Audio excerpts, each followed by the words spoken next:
And now, Pujya Atman Sri Swami Jyotirmayananda commences tonight's Satsang with a Sanskrit peace chant.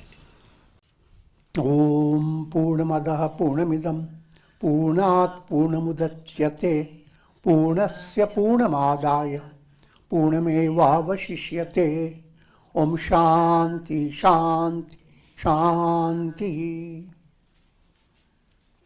We begin with mystic song by Sri Swami Lalitananda, played and sung by Sri Swami Umananda and Rajneesh. Our song tonight is called O Holy Mother, Touch Me.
Saraswati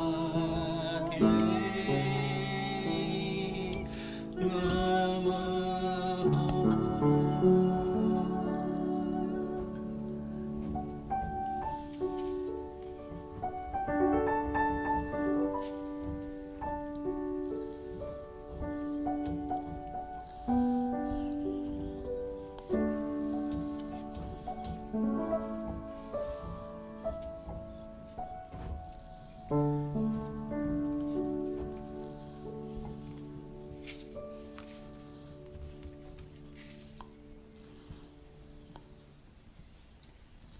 We are recording from the ashram of our revered Guru, Atman Sri Swami Jyotirmayananda in Miami, Florida.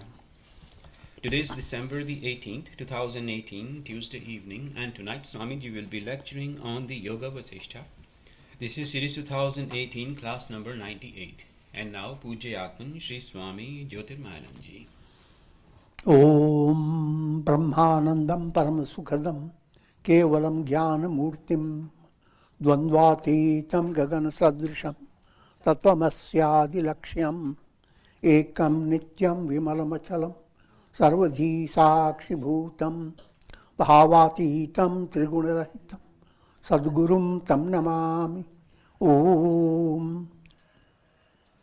Adorations to Sadguru, who is Brahman, the giver of supreme bliss, embodiment of pure consciousness, one without a second, vast as the ether, infinite, eternal, beyond the three gunas and their modifications, the supreme preceptor. Yoga Vasistha, Sthiti Prakarana. We have just entered into this new section.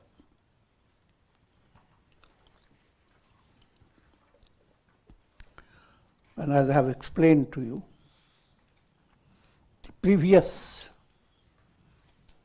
chapter or portion of the Yoga Vasistha dealt with Utpatti. Utpatti, coming into existence, to be born, that's called Utpatti. But to be born, who is going to be born? Viveka Buddhi, intuitive intellect. So in a spiritual movement, as you advance, there comes a stage when intuitive knowledge has entered your heart.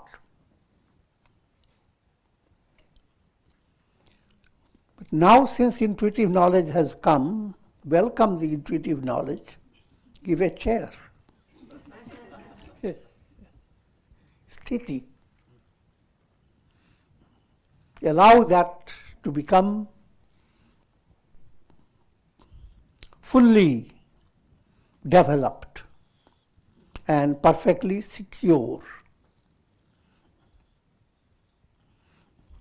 In order to do that, mind must follow, your sadhana must follow the rule of Gada Parinyaya. You drive a little nail and then you hammer it. And also shake it. If it is still shaking, hammer again. Or forget about shaking, go on hammering. Let the shaking be done by God.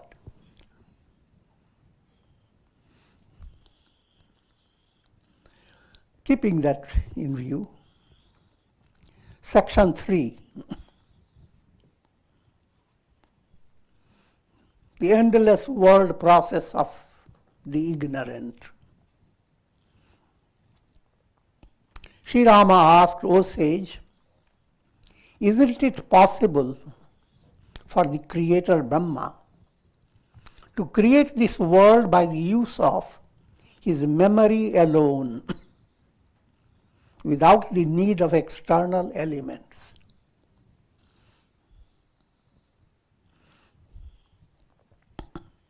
Subtle point behind it. Rama wants to understand the role of memory.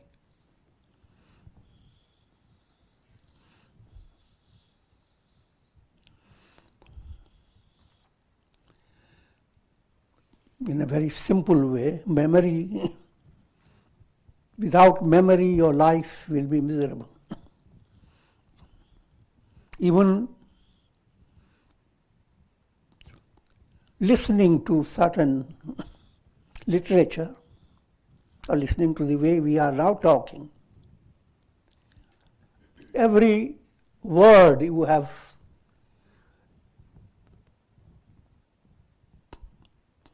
grasped in such a way and created an impression in your unconscious that when the word is uttered, your unconscious. It's big Googling process. Unconscious immediately tells you. It's spontaneous remembrance. But everything you have learned, even typing, which finger has to go where, you are remembering. And the remembering process is spontaneous.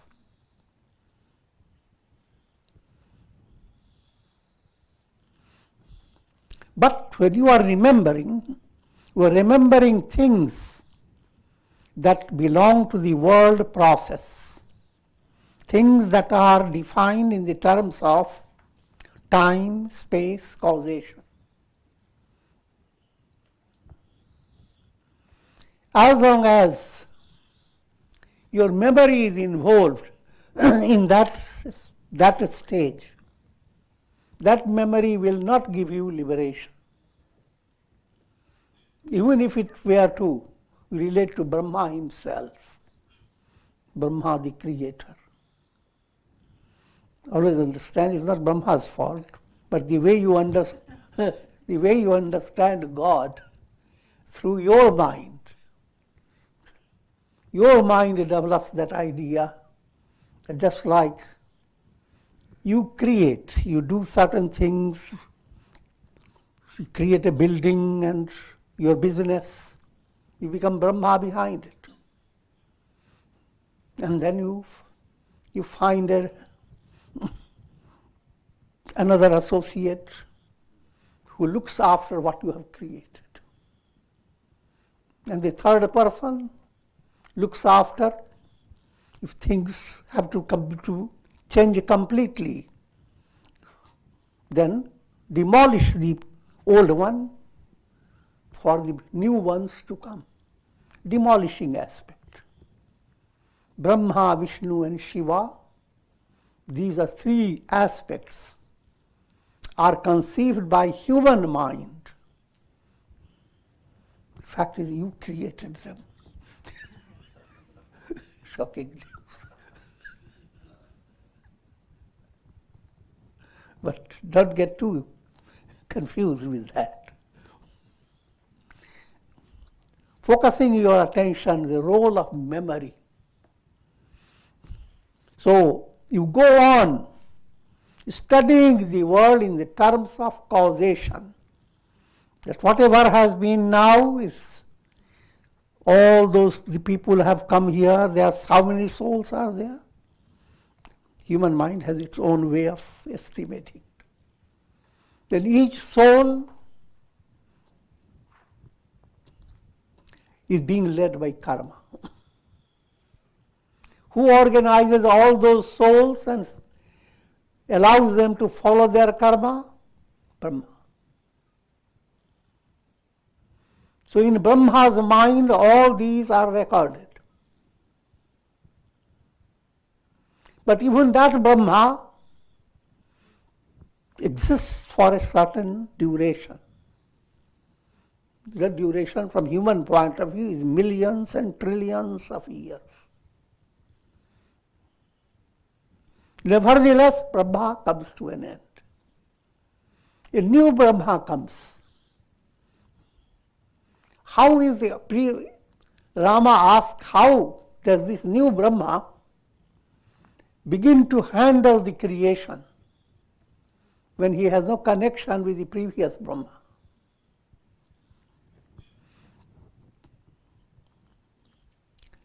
And Vasistha explains that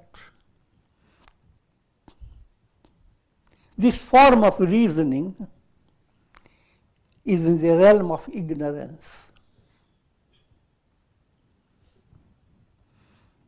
When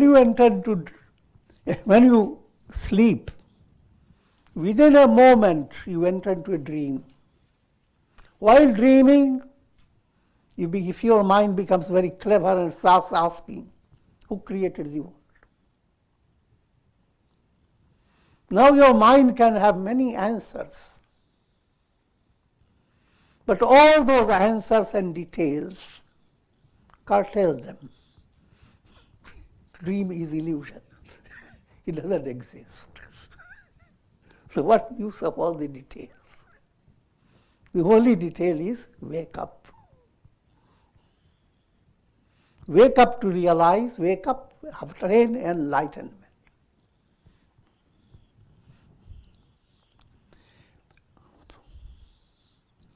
To simplify further, Raj Yoga gives you a sequence, Shraddha, faith. Every soul has faith, an instinctive awareness of what the truth is. That instinctive awareness has not been awakened, but that faith is there. That faith becomes bright when you remove malas, gross impurities. But it's always there. That's why everyone looks for Satchit Ananda, looks for existing, looks for knowing everything, and to be happy.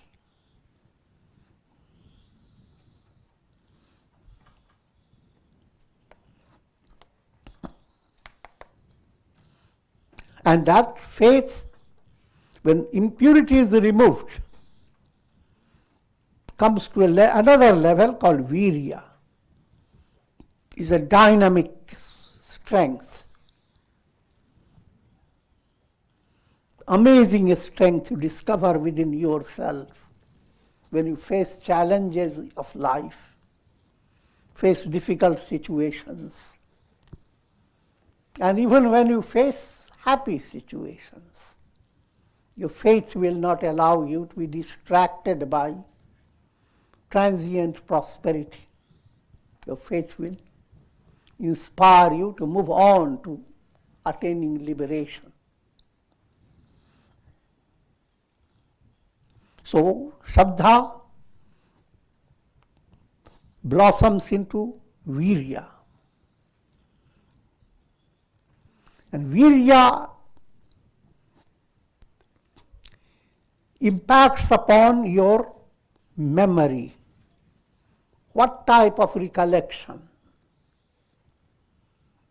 Human mind, as long as you are not enlightened, as long as you have not tasted, rather as not you have experienced intuitive intellect, the function of intuitive intellect. Human mind goes on remembering things based on karmas. And karmas are not reality. They are real from practical point of view. Your money is real in your purse. If you are not sure, look into it.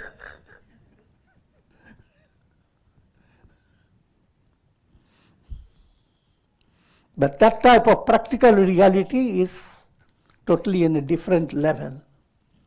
That again is not the real that you want to recall. All your practical details and all your good memories of remembering them, all is like trying to remember all the dream you had. And when you wake up, all the memories have no meaning at all. Similarly, led by your karmas, you exercise your memory power in every life.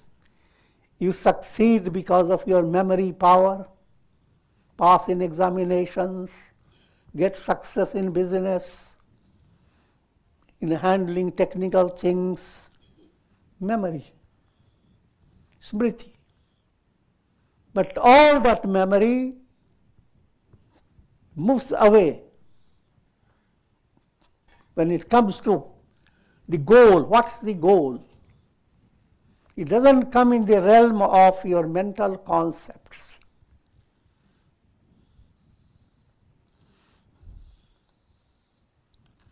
So, what I'm leading you to understand, that you have forgotten your essential nature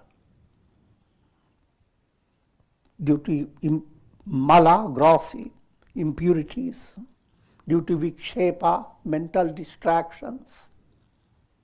Now as impurities are being removed and vikshepa is being cut down, what you are remembering, not the details of your past lives, but remembering, I am the self. Who am I? That becomes a highlighted question within you, which you have completely forgotten all the time. Of all the things you want to remember, the core of all that, I am. Discovering I am is the purpose of your all memory, all your mental functions. Profoundest purpose. And that type of recollection is a mystical recollection. And that doesn't come in the realm of causation. That means certain things you did and you earned money and you buried it somewhere. And now later you forgot about it. And now, by some good luck, someone allowed you to remember it. And then you go and get it. That's all. Sometimes that type of parable is given, but not to be taken literally. Self-realization is not buried treasure somewhere.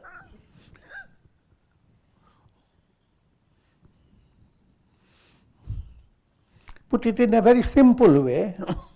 When you are dreaming, you have forgotten your waking state. When you wake up, you have remembered it. To remember, to recollect, is to spiritually be awakened. That's the point that's being brought out. But with that, let me go through the story, and the story will give you a little relaxation.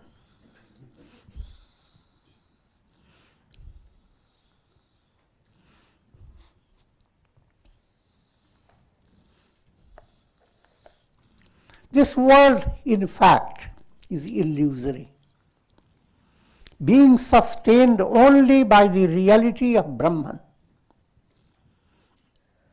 Brahma Satyam Jagan Mithya.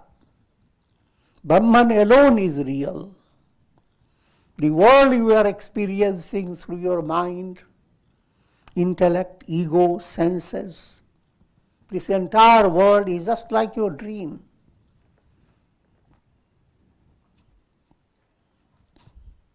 And therefore, the waking state, the world that you experience in your waking state, is called long dream, dirgha sapana. In brief, it is all illusory. Nothing is going to be with you. Two ways. You, as you think you are, even if you come to a stage of realizing I am the soul, first level, come to a very stupid level, I am the body. Can you secure? Can you secure your nails? Can you secure your hair? Nothing is under your control, even though you are living in the world, you have the body. Come to another level. You go still higher. I am a soul. Soul that has gone through many bodies. So, as a soul, things that you had in your previous births, where are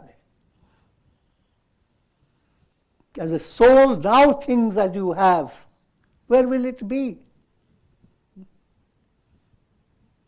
Add 90 years.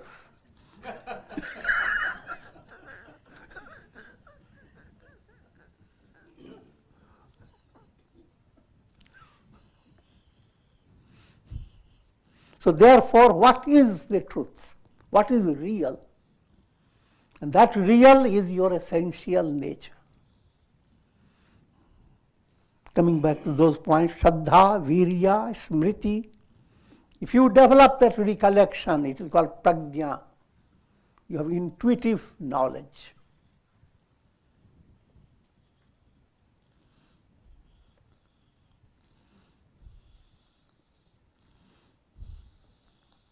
And it is Prajna that leads you to liberation.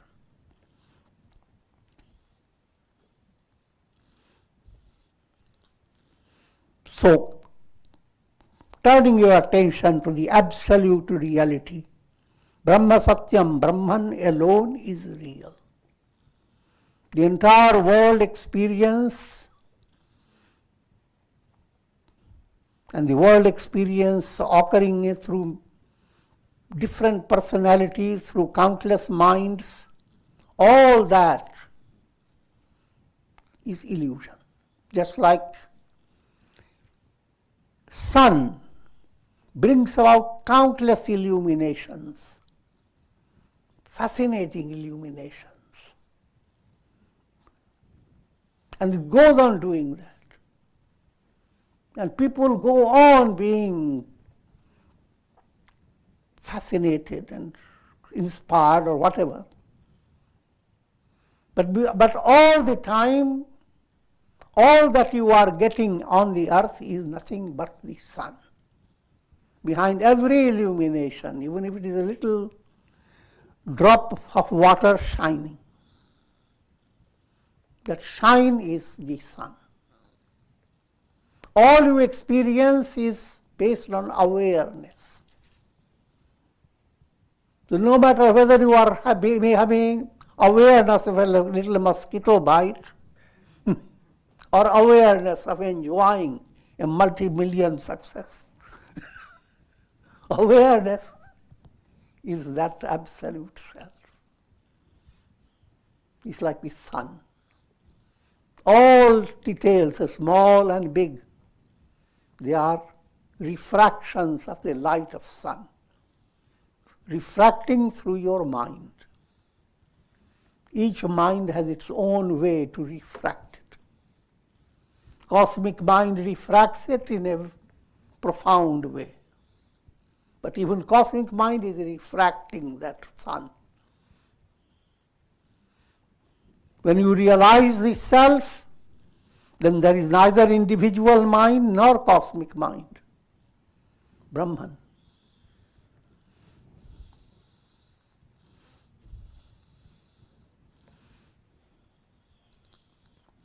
Just as it is possible to see reflection within reflection, in the same way there are worlds within worlds in an infinite series. People go into many stories of parallel world systems and they get fascinated and all that. Yoga Vasistha presents much more profound. What it presents? World within world. First stage, when you think of this big universe, in relation to Brahman, Yoga Vasistha gives, think in a room, dark room, through a little hole in your window, a beam of light is coming. Look into the beam of light and you see many sand particles scintillating. You can't count them. Consider each scintillating dust particle as Vishwa, as the whole universe. Now imagine how many universes are there.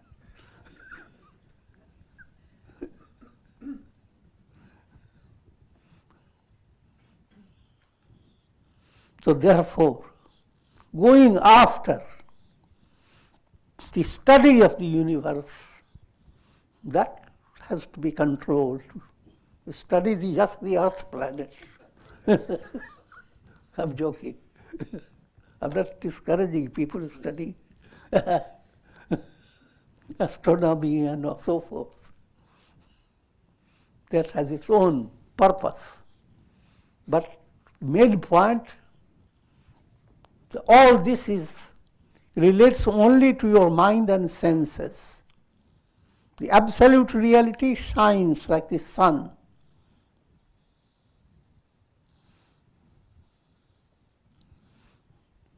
Now, coming to understand the world which seems so big to the mind and so real, the scripture leads you little by little to the idea that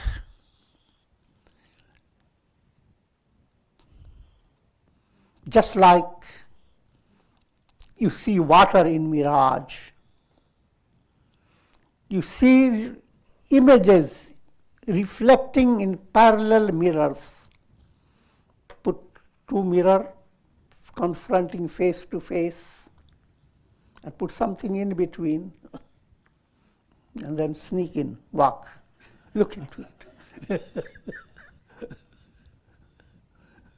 Mathematically, there is no end.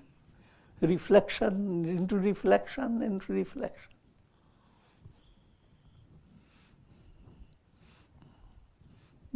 This parable is told for children. The dog enters into barber shop, an old-time shop. They arrange their mirrors, parallel mirrors, mirror here, mirror there. Dog seeing so many people coming back and forth, so interested. When it got the chance, it sneaked into it.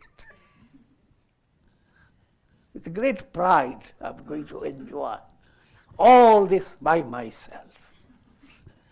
But while he was erecting his ears,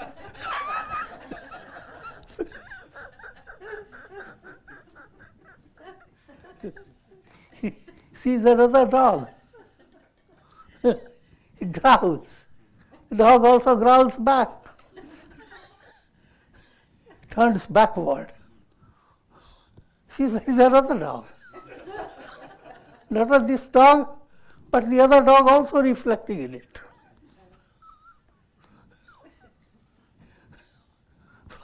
First came with the idea, I'm the only one. Next came to the idea, I'm two. But then I am this way, that way. There's so many dogs.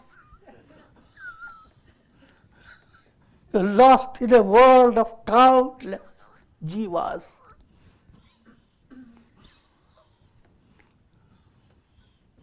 In the midst of countless dogs, what can you think of yourself?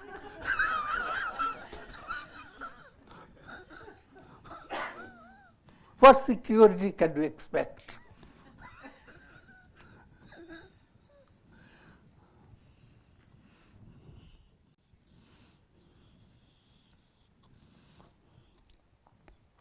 Take, for example, the countless atomic particles that constitute a mountain. Now, suppose each particle were to sustain a world system. That would be the nature of the countless worlds that arise out of Brahman. When this world is viewed as real, it drives one into the infinite worlds of darkness. But when viewed as Brahman, it leads one to the state of supreme blessedness. The essence of one's soul, as well as the essence behind the entire universe, both are the same Brahman, the Absolute. What you think of yourself, what you think of the whole universe, both, the essence behind both, the reality behind both is Brahman.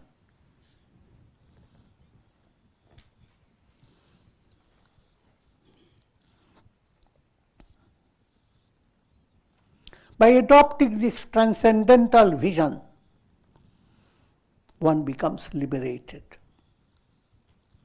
But as long as one sees differences and multiplicities in this world, so long will he continue to wander from death to death.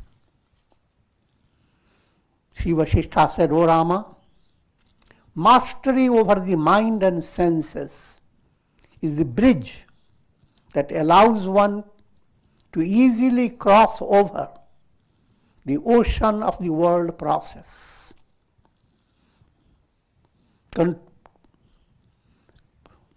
The central purpose behind this study, to understand that all the experience of the world process is in and through your mind.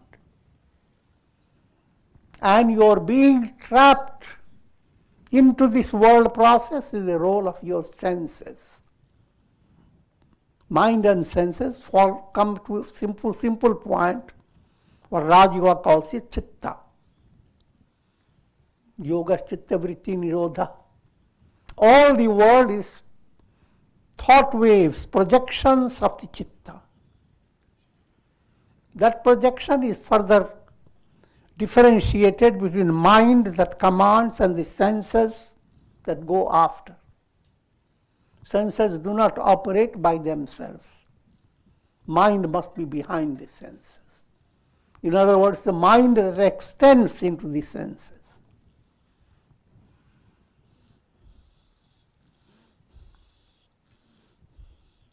So as long as mind and senses, they have taken over your personality, so long you are dealing with the world process that's boundless. You are living in a world of countless jivas, with countless karmas and countless entanglements. But if you were to master your mind and senses, master means, again, different stages depending upon your level of qualification. First you begin with yamas and niyamas, controlling your practicing yamas, non-violence, truthfulness, truth and non-stealing, etc., etc. Niyamas, all the observances. But as you advance, you begin to practice concentration, meditation, samadhi. First level is called abhiranga sadhana, external aspect of your sadhana. Second one is called antaranga sadhana, internal aspect. External and internal are figurative terms.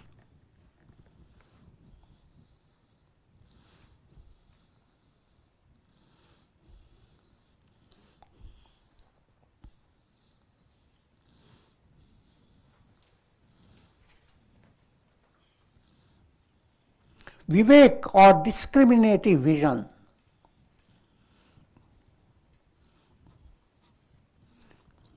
same as intuitive vision, is the best means of mastering the senses and is developed by the repeated study of scriptures and good association. Swadhyaya, Satsanga. Led by Swadhyaya and Satsanga, if you practice integral yoga in daily life, you promote that type of intellect that is not going after the doggy mind, but the intellect that understands that all the things that your mind is grabbing, they are all refractions of the self. You alone, you as the self, that alone exists. Recognize you are one without a second. But that is not possible through your normal intellect. Normal intellect goes after all things that are confined to time and space. And time is endless, space is endless, and things therefore are endless.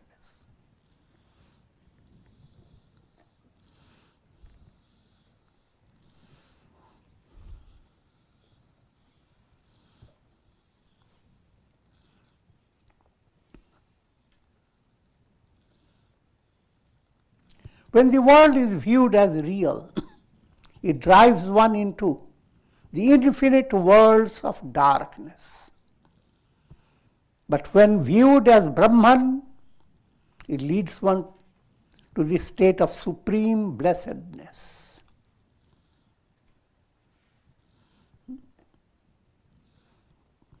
As long as you are operating you are existing on the basis of mind and senses, that world leads you to illusion. But where mind and senses are transcended, you discover your real I am, ever unaffected by all illusions. I'm leading you to understand in your daily experience, when you go to sleep, you are not working through your mind and senses. Even your ego has moved away from you.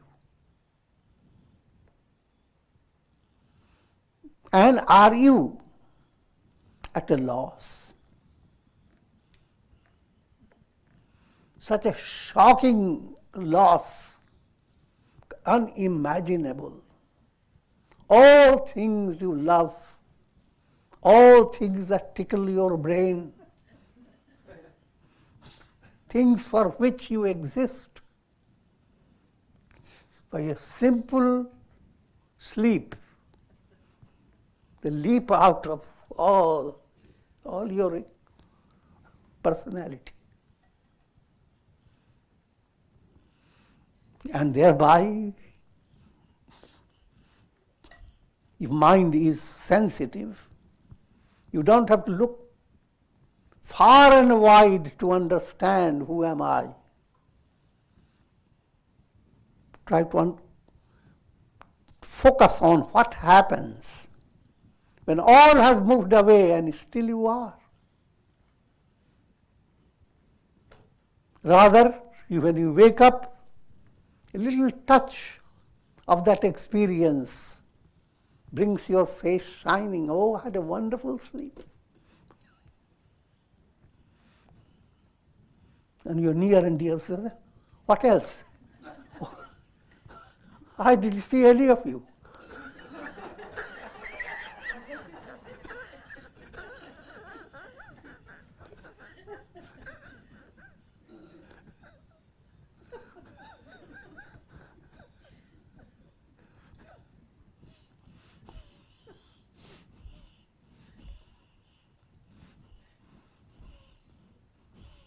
They become a little affected.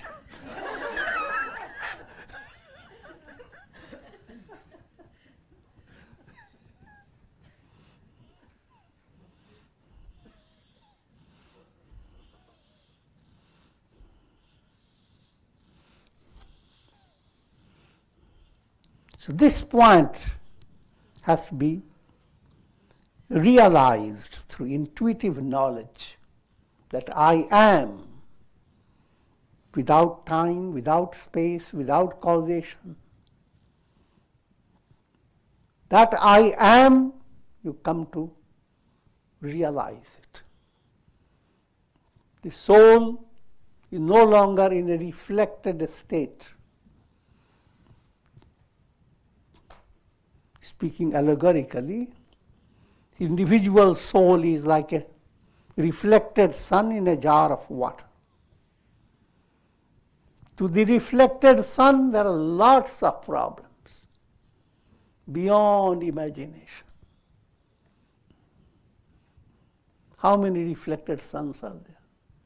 If in a house there are, say, 100 of jars,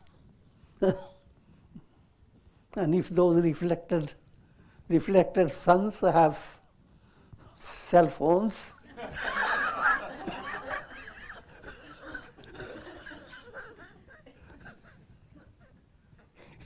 each one is communicating their problem with the others.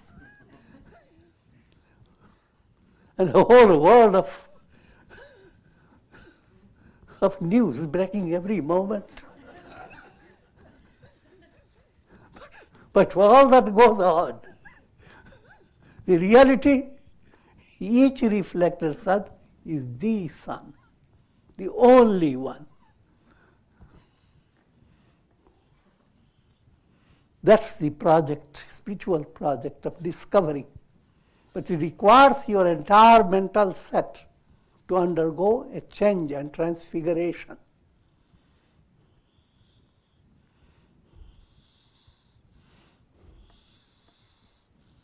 And that occurs again in a spontaneous way. Just like you go to sleep, it happens spontaneous. If you start practicing your sadhana with faith, surrender to God, with integral, harmonized movement, once you put yourself into it, you will face challenging situations of mountainous proportions in a very surprising way. You become like a swan, just fly above your problems. Problems take care of themselves, then you come back.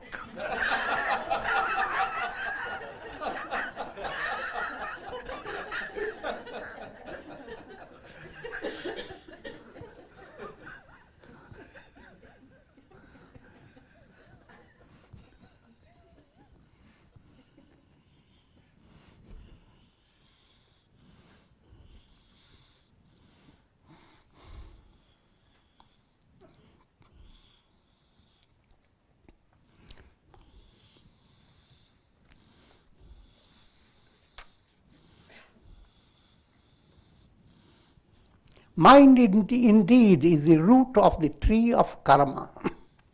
When the mind is destroyed, this world process, which is only an extension of the karmic tree, is eradicated. This entire world is nothing but the mind. When the mind is negated, the disease of the world process is automatically remedied. The realities of daily life are nothing but mentations of the mind. Even the body is just a mere projection of the mind. What you think of your body. First point, your mind develops the idea that you are able to see your body different. But mind is the reality behind every moment. When your body is in a medical process, when body is rendered in a fainting state, unconscious state, and the doctors work upon your brain centers, and all that, you wake up and you have no idea what happened. So your being aware of the body is an act of mind. And if you are thinking that while my body was unconscious, I was separate from the body, this is also an act of mind. So no matter which way you think, mind is the basis of your experience.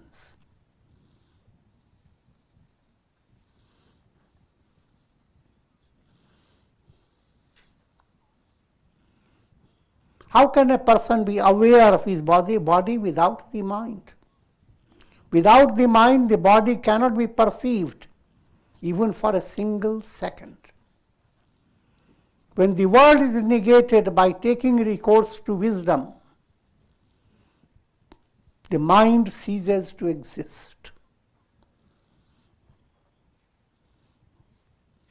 Manonash, we describe it. It has two stages.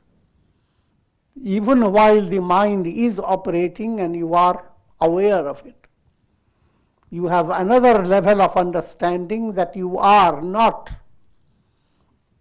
this individual. The world you are seeing is a kind of a dream. Put it more in a simple way, just like while dreaming, a strange sense enters within you that this is a dream. Once that has entered, you are like Jivan Mukta. You go on seeing what was happening in the dream. You are climbing steps, facing challenges, risks, and you are shivering with internally. But once that sense has dawned, it's a dream. You are seeing the same thing, but all this has become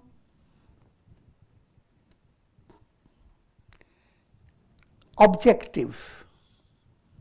All this does not impact upon you. This is called Sakshi Bhav. You are watching it.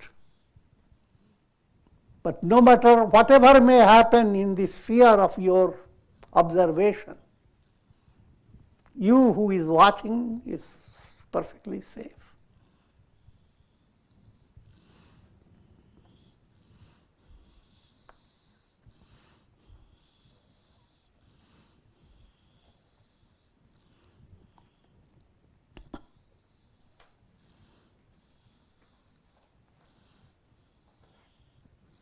When the mind is negated by taking recourse to wisdom,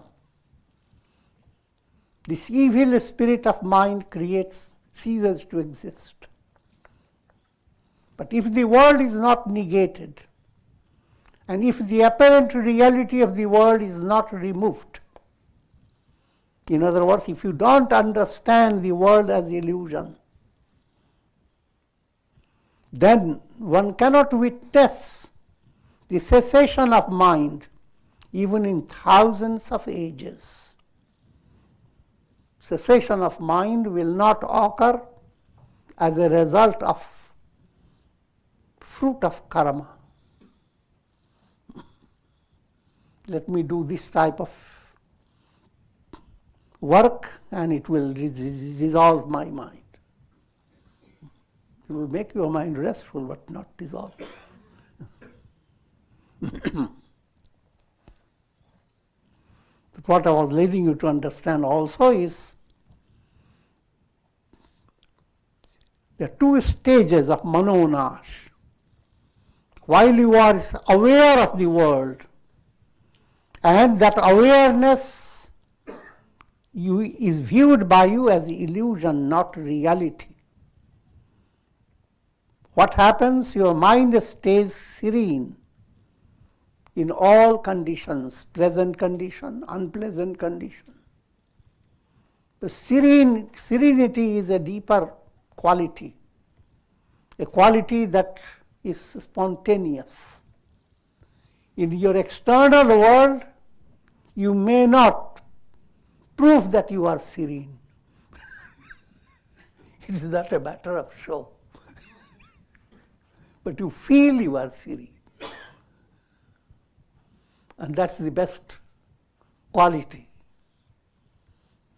So externally, all things appear same to everyone. Deh dhare ka dand hai, sab kahu ko hoye. From body point of view, everyone appears to have the same reaction. You slip on a banana peel, you are going to cry out. And when he cries out, you say, "Are you not Brahman?"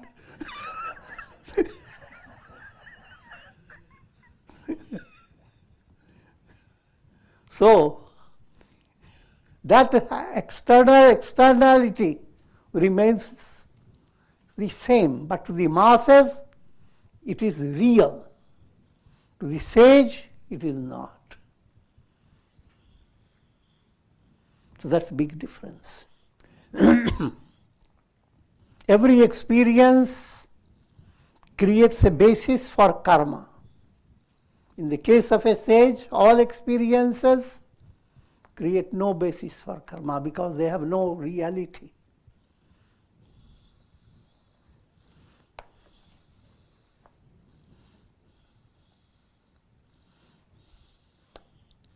Absolute negation of the illusory world process is the best medicine for curing the disease of the mind,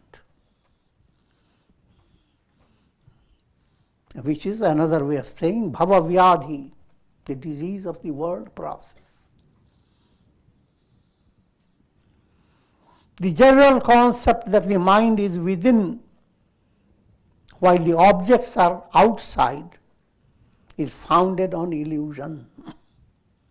Because it is the mind that conceives of the difference between externality and internality and allows itself to wander through its self-created dreams. For profounder understanding, turn your attention to cinema show. While you are seeing the show, you will go on experiencing pathetic situations of comedy, laughing, smiling, even tear-jerking.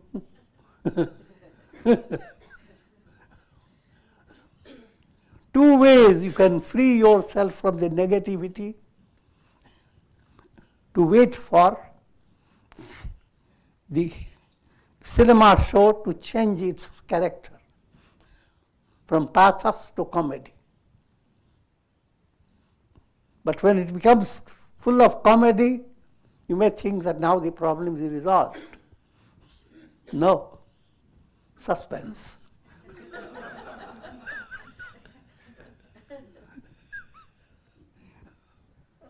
So, any resolution that you want to seek in the realm of projection, that will not be permanent. What's the permanent? When this projection process is withdrawn, the screen remains free. Removing the projection process completely, that's the goal of yoga, goal of spirituality. First stage, caught in the projection, is called bhava pratyaya. Your perceptions continue to create your experience. Next state, annihilation, complete deletion of your perceptions. Then what happens? Pure screen, absolute consciousness. In one level, you develop vairagya. But next level comes when vairagya becomes para vairagya. You are not interested in the show.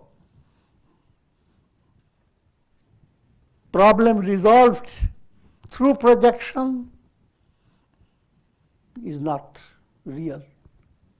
So therefore you are not interested in it, then vairagya becomes the highest type. You want to end the projection process. All that in the aspirants happen in a very spontaneous way, like tree growing. And with this I'm going to conclude. Om Trayambakam Yajamahe Sugandhim Pushti Vardhanam Urvarukum Bandhanan Mrityor Mukshiyamamritat Sarve Bhavantu Sukhina Sarve Santu Niramaya Sarve Bhadrani Pashyantu Ma Kaschid Dukha Bhag Bhavet Asato Ma Sadgamaya Tamso Ma Jyotirgamaya Mrityor Ma Amritam Gamaya Om Purnamadaha Purnamidam Purnat Purnamudachyate Purnasya Purnamadaya Purnamevavashishyate Om Shanti Shanti Shanti.